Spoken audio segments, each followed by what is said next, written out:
Bismillahirrahmanirrahim. Assalamualaikum warahmatullahi wabarakatuh. Waalaikumsalam Waalaikumsalam warahmatullahi warahmatullahi wabarakatuh. Ya baik, wabarakatuh. anak-anak sekalian, selamat pagi. Pagi Sebelum Pak. kita Pak. masuk ke materi pada hari ini, mungkin kursi-kursi atau bangku-bangku yang berserakan dapat dirapikan terlebih dahulu. Baik Baik, Pak. Pak. Ya, setelah selesai mungkin dapat kepada ketua kelas memimpin doanya untuk memulai pelajaran kita pada pagi hari ini. Persilakan. Siap gerak. Doa mulai. Selesai. Oke, baiklah. Sebelum kita masuk langsung ke materi kita pada hari ini, mungkin sebelumnya Bapak ingin mengambil absen terlebih dahulu. Arif Rahman, Hadir Pak. Hendra, Hadir Andika Pak. Putra. Hadir, Pak. Ya, sebenarnya kita hadir semua hari ini, tidak ada yang absen. Ya baik, pada pertemuan kita kali ini yaitu kita akan membahas materi tentang permasalahan pertumbuhan ekonomi dan masalah pembangunan ekonomi serta cara mengatasinya. Ya, itu materi kita pada hari ini, yaitu permasalahan pertumbuhan ekonomi dan pertumbuhan dan pembangunan ekonomi serta cara mengatasinya. Oke, sebelum kita langsung ke permasalahan pertumbuhan ekonomi dan juga permasalahan dalam pembangunan ekonomi, mungkin dapat kita ulang lagi pelajaran kita minggu yang lalu, yaitu tentang konsepnya terlebih dahulu. Siapa yang masih ingat? Apakah ada yang masih ingat? Persilakan. Saya Pak. Ya, kepada Andika silakan. Pertumbuhan ekonomi adalah proses perubahan kondisi perekonomian suatu negara secara berkesinambungan menuju keadaan yang lebih baik. Oke, terima kasih. Mungkin ada lagi? Ya, cukup ya. Oke, di sini Bapak akan mencoba menjelaskan. Kita ulang terlebih dahulu materi kita untuk minggu yang kemarin, yaitu untuk konsepnya yang pertama, yaitu ada pertumbuhan ekonomi.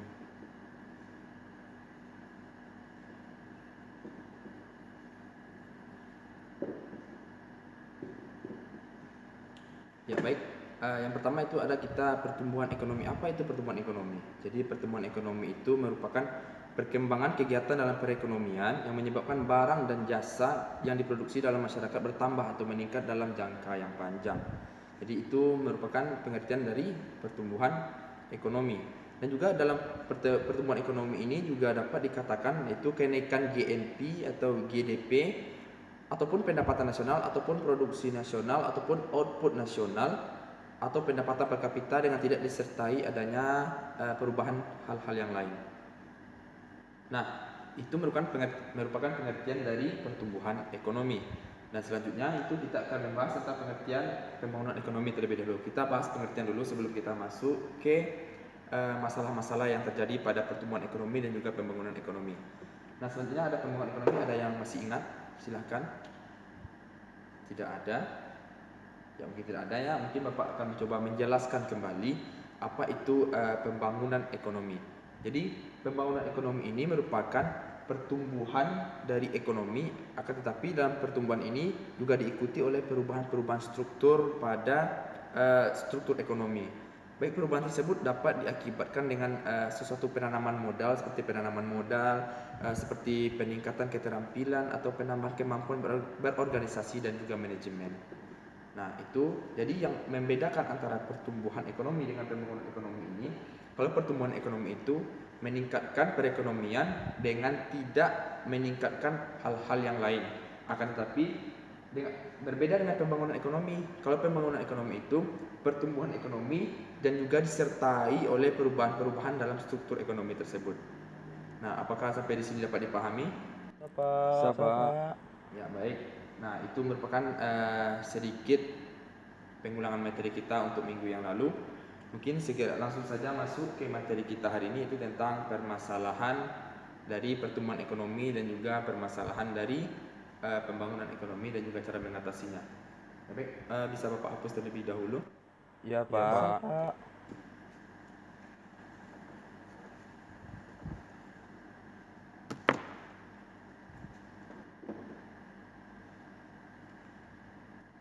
Ya, baik, yang pertama itu ada pertumbuhan ekonomi, di mana pertumbuhan ekonomi ini yang kita bahas yang pertama itu faktor-faktor yang menentukan dari pertumbuhan ekonomi. Ada yang tahu apa saja mungkin faktor-faktor yang mempengaruhi pertumbuhan ekonomi ini? Silakan.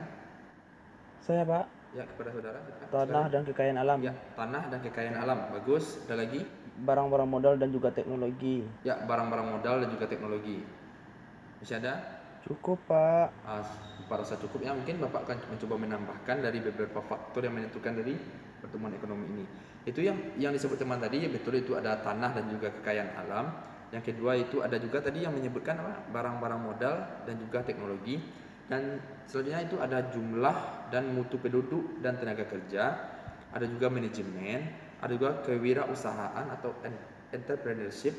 Yang keenam itu ada sistem sosial dan sikap masyarakat, dan yang terakhir itu ada luas pasar sebagai sumber pertumbuhan. Nah, itu faktor-faktor dari pertumbuhan ekonomi. Ya, baik, setelah kita menjelaskan faktor-faktor dari pertumbuhan ekonomi, selanjutnya itu Bapak akan mencoba menjelaskan bagaimana kita mengukur dari pertumbuhan ekonomi ini. Kita misalkan ini rumusnya pertumbuhan ekonomi X.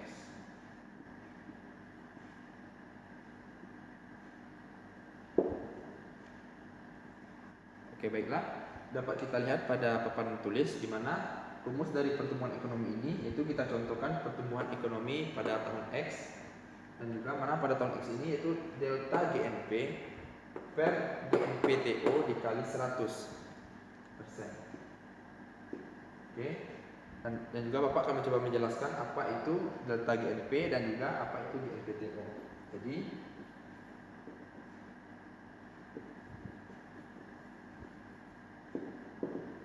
ya baik, pada delta GNP ini, jadi delta ini bukan perubahan. Nah, perubahan yang dimaksud itu perubahan dari GNP pada tahun ini atau tahun sekarang dikurangi GNP tahun sebelumnya. Jadi dampak aslinya itu GNP tahun sekarang dikurangi GNP tahun sebelumnya. Nah, itu. Jadi dari delta GNP ini merupakan hasil dari pengurangan dari GNP tahun yang sekarang dikurangi GNP tahun yang lalu. Nah, untuk GNPTO ini merupakan nilai GNP pada tahun sebelum perubahan, artinya nilai GNP pada tahun sebelumnya. Nah, disitulah dapat nilai dari GNPTO. Ini kita akan masuk ke contoh dari soal dari rumus ini. Sebenarnya ini Bapak izin dihapus dulu. Apakah sudah bisa dihapus? Sudah, Pak. Sudah, Pak. Ya, oke, baik. Selanjutnya kita akan coba masuk kepada contoh soal dari rumus tadi ya. Nah, contoh soalnya itu pada buku kita contohkan GNP pada tahun. Itu yang pertama kita ketahui dulu, kita buat dulu judulnya pertumbuhan ekonomi tahun 2013 sama dengan. Nah, sebelumnya itu ada delta GNP, di mana delta GNP ini pengurangan dari tahun yang sekarang dan pengurangan dengan GNP tahun sebelumnya. Jadi pengurangan pada tahun sekarang itu GNP-nya itu 900 triliun. Kita kurangi dengan GNP tahun sebelumnya itu sebesar 800 triliun.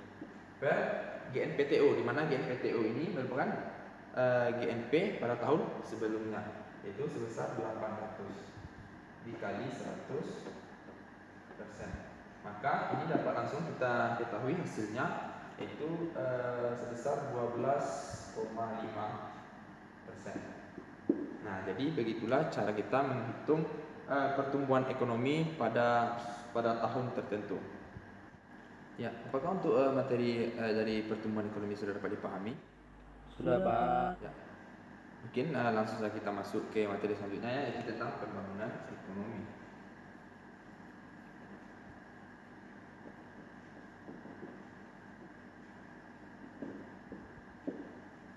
Nah, jadi pada pembangunan ekonomi ini itu tadi pertumbuhan ekonomi dengan disertai dengan perubahan-perubahan dari struktur ekonomi. Dan juga pertumbuhan ekonomi ini itu terjadinya pembangunan ekonomi ini yaitu apabila struktur ekonomi tersebut akan mengalami perubahan dari sektor pertanian ke sektor industri. ataupun itu dapat terjadi pada sektor primer, sekunder, ataupun tersier. Dan juga terjadinya perubahan dari struktur atau perubahan dari pembangunan ekonomi ini itu akan berakibat pula pada perubahan peranannya terhadap pendapatan nasional maupun kesempatan kerja. Oleh sebab itu, sumbangan yang diberikan oleh masing-masing sektor akan mengalami perubahan dengan adanya pembangunan dari ekonomi. Nah, tentunya pada pembangunan ekonomi ini tentunya ada sifatnya itu bersifat yang positif dan juga yang negatif. Contoh yang bersifat positifnya itu yaitu tersedianya lapangan pekerjaan, bertambahnya pendapatan, tersedianya fasilitas umum dan juga terjadinya perubahan struktur ekonomi dalam masyarakat yang bisa terpusat pada sektor ekonomi yang beralih ke industri. Itu dampak positif dari pembangunan ekonomi. Dan juga pada dampak negatif dari pembangunan ekonomi itu terjadinya seperti urbanisasi ataupun pencemaran lingkungan akibat limbah pembangunan dari pemakaian zat-zat kimia yang dalam pembangunan ekonomi ini. Ya baik, selanjutnya itu kita akan membahas masalah-masalah yang ditimbulkan dalam pembangunan ekonomi ini. Ya baik, di sini Bapak akan mencoba menjelaskan yang pertama itu ada masalahnya yaitu pengangguran. Di mana pengangguran ini merupakan jumlah angkatan kerja atau jumlah para pencari kerja itu lebih banyak atau tidak sebanding dengan lapangan kerja yang tersedia pada suatu daerah tersebut.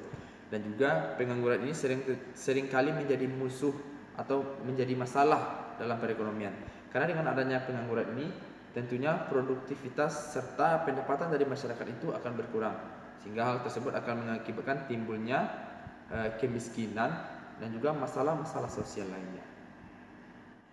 Nah, itu permasalahan dari pembangunan ekonomi pertama, pengangguran. Dan yang kedua itu ada masalah keterbelakangan. Di mana masalah keterbelakangan ini merupakan seperti kita contohkan negara Indonesia, di mana negara Indonesia ini merupakan negara berkembang. Yang mana negara berkembang ini tentunya masalah keterbelakangan ini sangatlah nampak seperti rendahnya tingkat kedisiplinan masyarakatnya, tingkat pendidikan formal yang rendah, tingkat pemerataan yang rendah, dan juga fasilitas umum maupun teknologi yang rendah, dan juga rendahnya produktivitas tenaga kerja serta lemahnya tingkat manajemen usaha. Nah, itu merupakan masalah yang kedua, masalah keterbelakangan. Ya, baik, di sini masalah yang ketiga itu tingkat pendapatan yang rendah.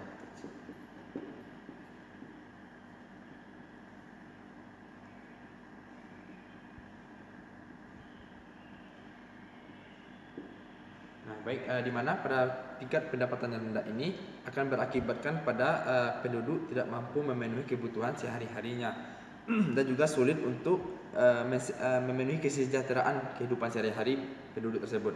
Dan juga rendahnya pendapatan ini juga tentunya sulit mensejahterakan masyarakatnya, di mana tentu saja daya beli masyarakat itu akan rendah sehingga hasil industri harus disesuaikan dengan kemampuan masyarakat untuk membelinya. Dan juga hal ini akan mengakibatkan industri sulit berkembang dengan mutu hasil industri sulit untuk ditingkatkan. Penduduk yang mempunyai tingkat pendapatan yang rendah ini tentunya juga sedikit ataupun rendah untuk tingkat menabungnya. Apa yang akan diakibatkan dengan rendahnya tingkat tabungan ini?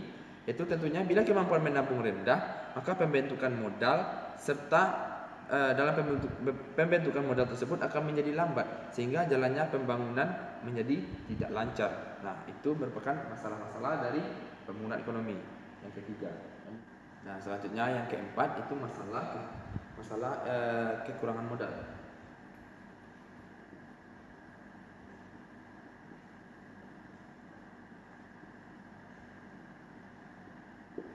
Nah, ini mungkin ada kaitannya dengan poin yang ketiga, yaitu masalah kekurangan modal. Tentunya hal ini disebabkan oleh tingkat pendapatan masyarakat yang rendah. Jadi dengan hal tersebut akan menyebabkan tabungan dan tingkat pembentukan modal menjadi rendah, dan juga pendapatan yang rendah juga akan menyebabkan kemampuan investasi rendah yang menyebabkan modal dan produktivitas juga akan rendah. Ya baik, selanjutnya itu ada inflasi. Nah, inflasi ini itu naiknya harga-harga barang, atau disebut juga inflasi ini itu penurunan mata uang secara terus-menerus. Jadi hal yang mengakibat inflasi ini itu tentunya seperti tingkat konsumsi masyarakat itu yang meningkat, dan juga berlebihnya likuiditas di pasar yang memicu konsumsi konsumsi, bahkan spekulasi dan adanya ketidaklancaran dari proses distribusi barang di pasar. Oleh karena itu akan terjadinya inflasi. Itu merupakan masalah yang kelima dari pembangunan ekonomi. Nah, selanjutnya itu ada masalah kemiskinan. Nah, masalah yang keenam itu adalah masalah kemiskinan.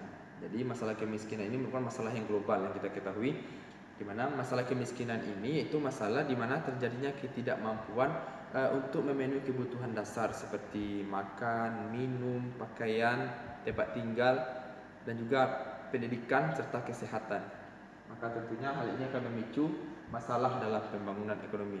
Mungkin hal tersebut diakibatkan karena kelangkaan dari alat pemenuhan kebutuhan dasar ataupun sulitnya akses terhadap pendidikan dan juga pekerjaan. Ya, baik, dan yang terakhir itu adalah masalah kependudukan. Nah, ya, baik. Dimana masalah kependudukan ini itu seperti yang terjadi di Indonesia ini, seperti jumlah penduduk yang sangat besar, laju pertumbuhan penduduk yang sangat pesat, penyebaran penduduk yang tidak merata, dan juga arus urbanisasi yang relatif tinggi.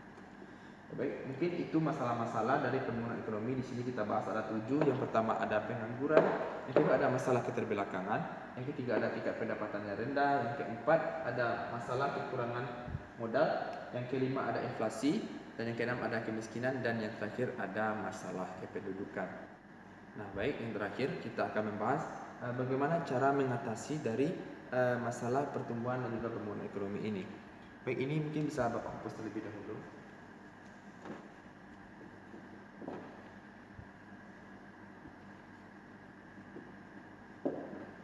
Baik, kita akan mencoba membahas selanjutnya. Yang terakhir itu cara mengatasi masalah dari pertumbuhan juga pembangunan ekonomi. Nah, yang pertama itu cara mengatasinya yang pertama yaitu mendorong kebijakan fiskal yang efektif dalam mengatur pengeluaran dan pemasukan negara. Itu mendorong kebijakan fiskal yang efektif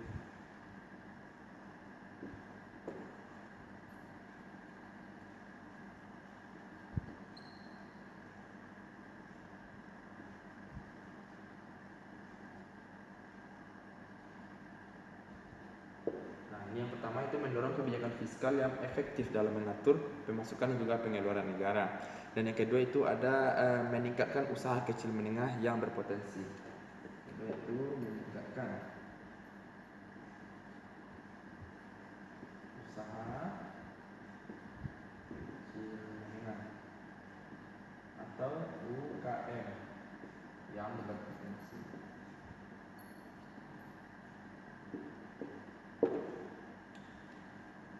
Nah, yang ketiga itu melakukan subsidi untuk barang-barang yang sulit dijangkau masyarakat. Nah, yang ketiga itu melakukan subsidi terhadap barang-barang yang sulit dijangkau oleh masyarakat. Yang keempat yaitu melakukan transmigrasi sehingga menumpas kesenjangan. Itu melakukan transmigrasi.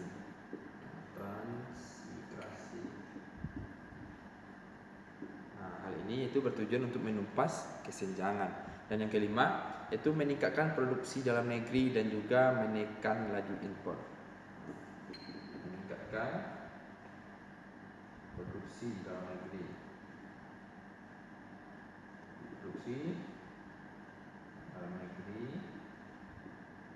dan menekan impor. Nah, ini cara mengatasi yang kelima, itu kita tekankan produksi dalam negeri dan juga kita tekankan laju impor dengan meningkatkan produksi dalam negeri. Dan yang terakhir itu ada menciptakan swasembada pangan.